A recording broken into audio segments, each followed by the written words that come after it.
Meil on täna suurepärane võimalus näha, kuidas tehakse animatsiooni. Minu kõrval on Sander Joon, kellel on praegu käsil animafilm Sierra. Räägi oma filmist. See Sierra räägib loo ühest perekonnast. Seal siis perekonna isa tahab oma pojast kasvatada ühte rallisõitjat, aga selle käigus siis sellest pojast saab ref. Ja see lugu on selline sellepärast, et tihtipeale kui vanemad oma lastele midagi peale suruvad, et siis tihtipeale ei kuku nii välja, nagu on soovitud. Et see on selle loo tagamõte minu jaoks. Ma teen filmi tavaliselt niimoodi, et mul on sketchbooki täis mingeid tegelasi ja siis seal mind hakkas huvitama just need rallisõitjate tegelased, mis mul hakkasid sinna vaikselt tekkima. Ja siis just see rallisport oli ka sel hetkel nagu teema rohkem. Ja siis mul tuli meelde, et isa on ka oma lapsepõlvest teinud ühe animatsiooni just rallist. Ja siis ma mõtlesin, et need kaks asja omavahel oleks hea ühendada.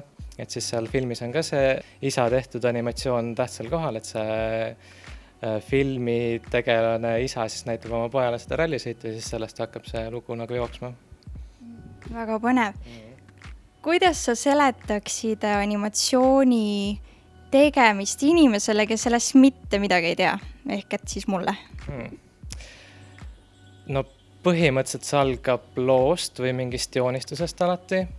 Ja siis soovist see joonistus mingil moel liikuma saada. Ja selleks on palju erinevaid tehnikaid, et kuidas see joonistus liikuma saada. Et seda filmi me teeme 3D animatsiooni tehnikas. Et sa pead võtma selle tegelase ja siis tema kallal väga palju vaeva nägema, et ta saaks liikuma. Ehk siis tavaliselt käib niimoodi, et sul on plaan saada tegelane ühest kohast teise või ühest poosist teise ja siis sa joonistad sinna piisavalt palju pilte, et tekiks sükene liikumise efekt ja siis sealt edasi sa teed mitu stseeni, kui sa paned need stseenid järjest jooksma, siis tekibki animatsioon, film.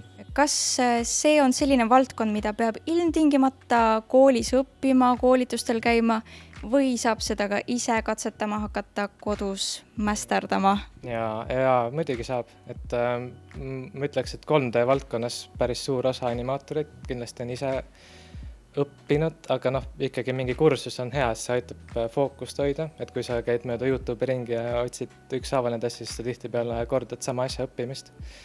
Aga ma ütleks, et on võimalik, aga et mingisugust sihikindlust hoida, ma ütleks, et ülikool on päris hea mõte. Ma juba enne ülikooli animeerisin, tegin reklaami animatsiooni, aga siis mingist hetkest tekkis tunne, et äkki järgmine samm oleks proovida filmi teha ja siis tundus loogiline, et ma ise võib-olla ei mõtle välja, kuidas selle stsenaariumi kirjutamine käib või milliseid meetodeid saab kasutada.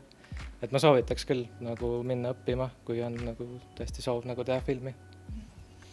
Mis sind animafilmi juures kõige rohkem võlub?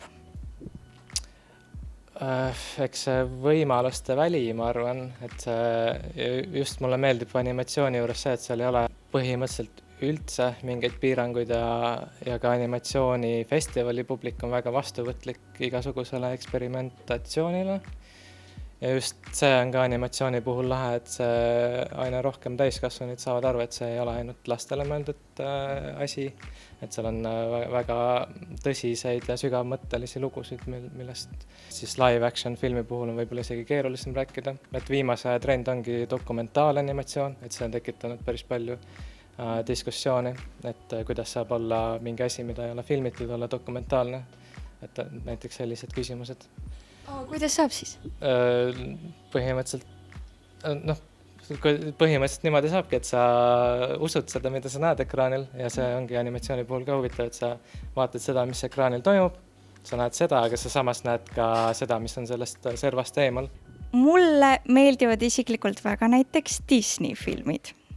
Kui palju erineb see teie töö siin sellest Disney loomingust või sellistest väga suurtest animafilmidest, mida kinodes näeb?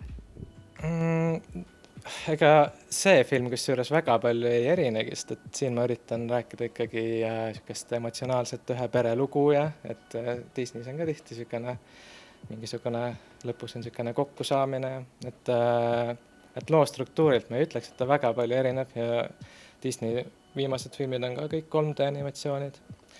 Aga põhimõtteliselt ta erineb ikkagi selle poolest, ma arvan, et ta nõuab võib-olla rohkem tähelepanu ja rohkem vaatajapoolset kaasamõtlemist või väljamõtlemist.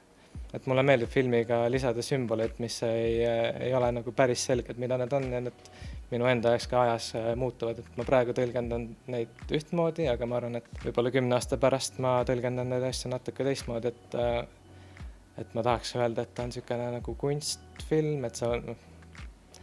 Aga ei, ma ise vaatan ka Disney filmi, et mul nagu ei ole selle vastu midagi, et see on hästi... Et Disney puhul on hästi lahe see, et see on nagu tõesti on see nii läbi mõeldud kogu see loostruktuur, et kui seal on mingi element, siis igal elemendil on nagu 100% põhjus. Et selles mõttes, et ma arvan, et me erineme, aga samas ei erine üldse.